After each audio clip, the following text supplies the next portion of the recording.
This is Twit. All right, let's talk money. Yes, because money. We're back, and money makes the world go round. No bucks, no Buck Rogers. That's right. Made famous by Tom Wolfe's famous book. So it looks like, fingers crossed, NASA will be almost at their full budget for 2026, like within, I don't know, tens of millions of dollars or $100 million, which in the NASA budget is not a huge amount of money. Congress has made its interests known and said, no, we're going to give them the money they asked for. White House, stop trying to cut the budget, but that doesn't mean it'll get signed into law, correct? Yeah. There's this interesting, they call it a minibus bill, according to Space News.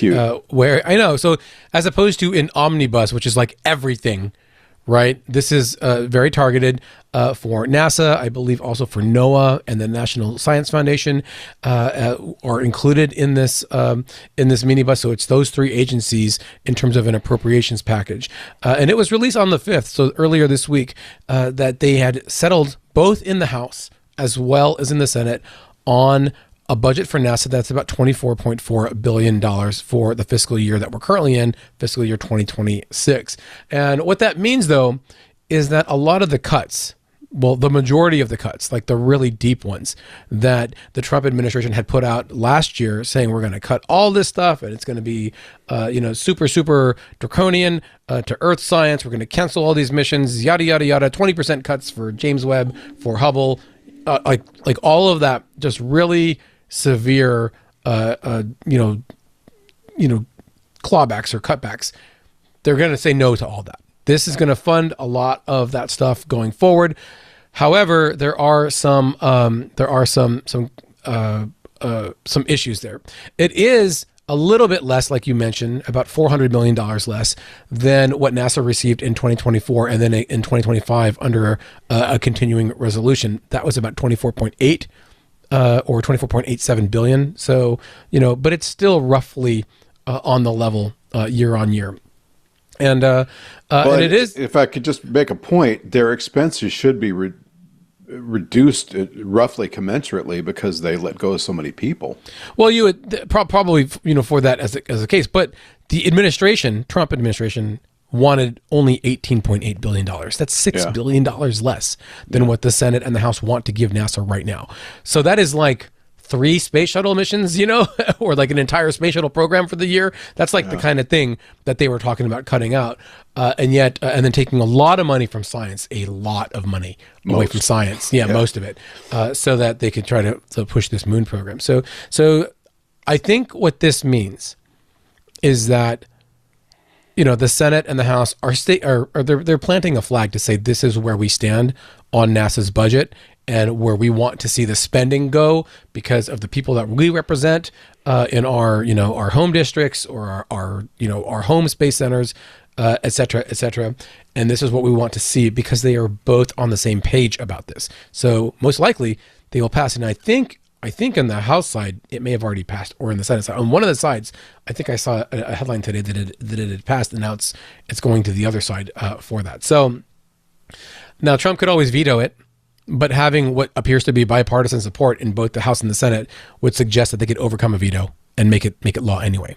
So I think, while the judge or jury is still out on if it's going to save that $6 million from being cut from the budget, I think it's pretty safe to assume one way or another they're going to get that money for the next year and be able to keep some of the stuff that was on the chopping block. Speaking of the chopping block, by the way, I'll point out this is not NASA, but this could be crucial for the NASA or the National Science Foundation because there are 2 huge, U.S.-led telescopes on Earth: the Magellan Telescope and the other one that is like escaping me right now. And I apologize, 30-meter telescope. That's the one that were set as priorities for U.S. astronomical science and research. And they're under construction now. And there was a report out in 2024 from the administration that they may not be able to fund one or both at all. And they've already started building them. So if this National Science Foundation budget is preserved at what it was expected to by the Science Foundation, then hopefully they can keep that going and maintain a world-class level of commitment to astronomical science, because China has not only built the world's largest radio telescope since the Arecibo one was destroyed, but they're committed to building the largest optical telescopes as well on the planet. So that competition is there in that arena as well. Yeah, and that's a whole episode as to, besides the thing we talked about a lot, which is the competition to get the United States back to the moon before China goes there first time. Then there's, science in general, aerospace technology, astronomy, astrophysics, all this stuff. And I suspect we're going to find at the end of the day, we just can't do it all. Yeah. And China seems to be able to, but we'll see. I had a very interesting discussion with my daughter on the way to school this morning. Share. Well, all about this whole issue about being in a space race with China to the moon, but are we really, or are we using it as an excuse to try to get there or not? Versus where things were in the space race against the Soviet Union to get to the moon, where there was a full-on acceptance of the commitment to do this thing and and the hard thing. There we go again. To the thing with the money, right? With the money and government only, yeah. With the government doing it, much. and really pushing the money and the funding for it all, and we don't see that funding level commitment. I don't think. No, I mean, not specific to the Artemis budget, but in NASA budget terms in general, we're spending a tenth to do 10 times as much as we were in those days. So yeah, it's a very pallid reflection of what was going on then, and we're seeing it. We're seeing the results of that. And speaking of which, do we have time before the break for this? I think so. Of the things that appear to have ended up on the cutting room floor, looks like, at least according to New Scientist magazine, Mars sample return appears to be dead on arrival. While not yet final, Congress's compromise spending bill appears to signal the end of that program at any price point, although I don't think this necessarily curtails the request for commercial participation, right? Yeah. I think that is like a key point. In fact, this compromise spending bill, it still kind of supports the White House's plan to kind of zero out the Mars sample return plan as it was, right? Which was the really complicated, let's go pick up the pieces that the Perseverance rover saved. And we talked with Jim Green all about how detailed that plan was set out and how it was geared for the future. And so what seems to be the case is that they're hoping that commercial companies will step up and come up with an easier way to do it.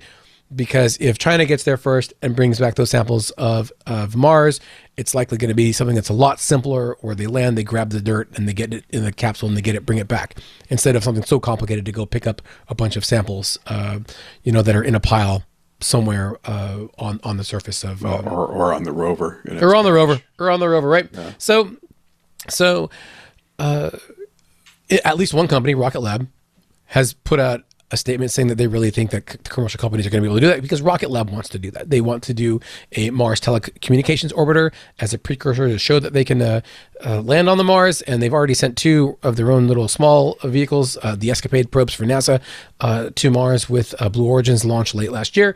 And I think we're going to see a lot more of those types of ideas get fruit, because if you do the commercial aspect where it's cheaper, so if they fail, it doesn't hurt as much, then I think that they'll do that. They've been doing it on the moon. They've had one full success out of like 4 attempts, maybe, and there's more to happen later this year. I think we're talking a little bit about that.